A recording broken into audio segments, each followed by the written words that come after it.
I'm a big fan of Stella Parks, and I'm going to cook every recipe in her cookbook. Today we're making the classic American yellow cake. It's got things you'd expect for a cake from scratch: cake flour, butter, lots of sugar, salt, leavening agent.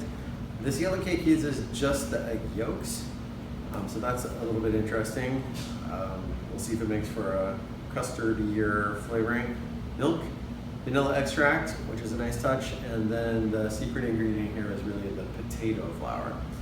So the first step is to cream the butter together with the sugar and some of the other ingredients, and let's get going doing that in a stand mixer. Our first step is to take the butter, sugar, baking powder, potato flour, and salt and cream it together in a stand mixer with the paddle attachment. So this butter is room temperature-ish.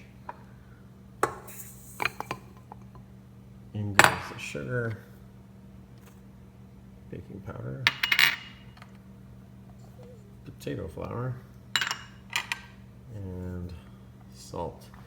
What we're going to do is mix it on low to get everything moistened. Okay, it's clearly a good idea to break up the butter and not just have a giant chunk first.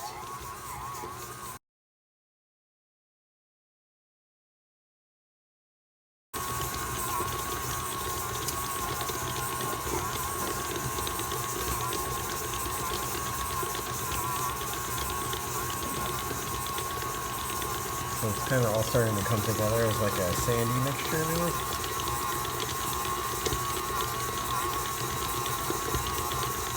And that's looking pretty good, so I think I'll stop it and knock the butter out of the paddle here.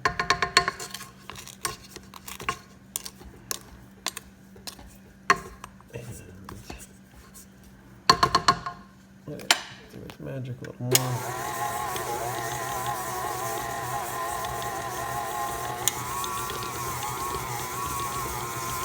Okay, that's looking pretty well incorporated, so now I'm going to put it on medium for 5 minutes.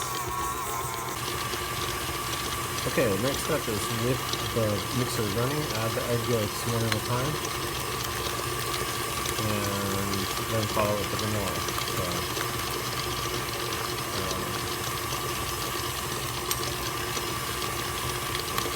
it's going to be kind of a big clumpy mess.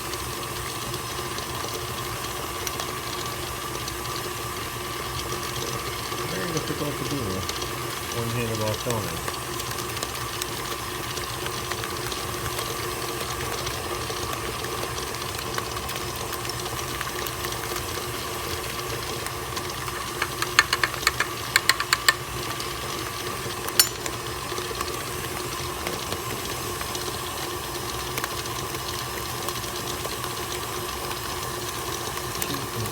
Forcing it in. A lot of my lips burst just sitting out. And I'm going to put the camera down so I can squirt the last bit. Okay, egg yolks are in. Here goes the vanilla.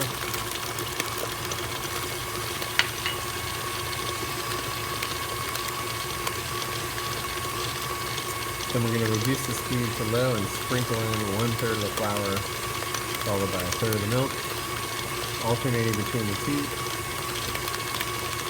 And when it's smooth, we're going to put it into pre-greased anodized cake pans.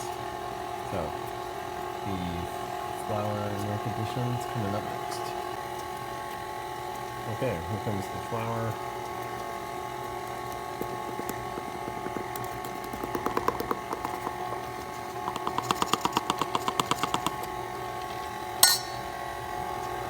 Milk.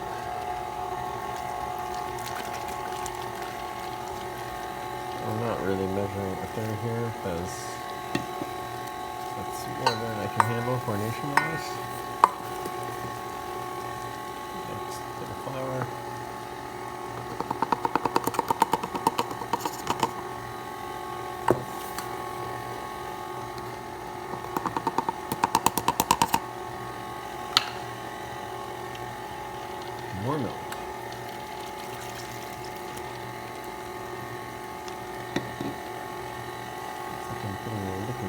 I've got all the flour in, and the last third of the milk is coming in now.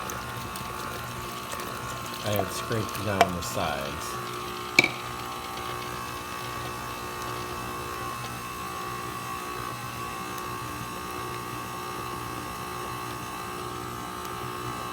This is it. We got a nice looking cake batter here. So it says to take a spatula and fold the batter to ensure it is well mixed. And oh, I can see it is a little, there's like some graininess still stuck to the sides. So I'll fold that, but then we gotta pour everything into the cake rounds. So that's coming up. Let's give it first test.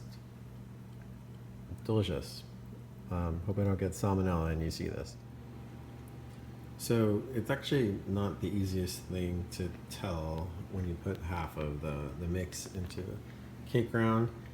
So I kind of just shook them to level them out, and I feel like this one doesn't have quite as much.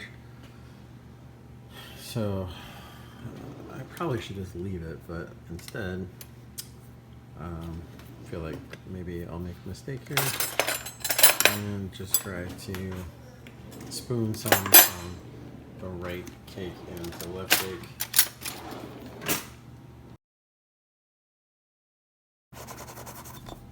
Maybe 2 spoonfuls was too much, but I'm gonna leave well enough alone. And these go lower middle rack 350 for 40 minutes, I think. The recipe said to bake for 40 minutes or until the internal temperature registered 210 degrees. I pulled it after 35 minutes, but as you'll see, I think that was probably a little bit too long. It's pretty brown on the bottom there.